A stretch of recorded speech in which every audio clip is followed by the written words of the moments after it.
அகில உலகுக்கும் அறம் பொருள் இன்பத்திற்கும் அமரனாய் விளங்கும் அற்புத திருக்குறள். திருக்குறளின் பெருமைகள். திருக்குறளை இயற்றியவர் திருவள்ளுவர். திருக்குறளில் மொத்தம் 1330 திருக்குறள்கள் உள்ளன. 133 அதிகாரங்கள். ஒரு அதிகாரத்திற்கு 10 திருக்குறள். ஒரு திருக்குறளுக்கு 7 சீர்.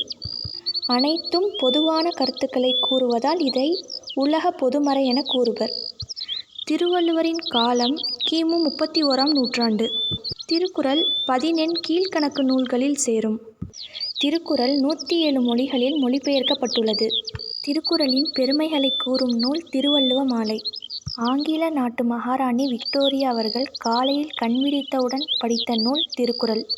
உருசிய நாட்டில் உள்ள கிராம்ப்டன் மாளிகையில் உள்ள சுரங்க பெட்டகத்தில் திருக்குறள் இடம்பெற்றுள்ளது. இங்கிலாந்து நாட்டில் உள்ள அருங்காட்சியகத்தில் திருக்குறள் திருவிவிலியத்திற்கு இணையாக வைத்து பாதுகாக்கப்பட்டுள்ளது. இத்தகைய பெருமையை தமிழ் மொழிக்கு பெற்றுத்தந்த திருக்குறளுக்கு நாம் தரும் சிறந்த மரியாதை இதுவே ஆகும்.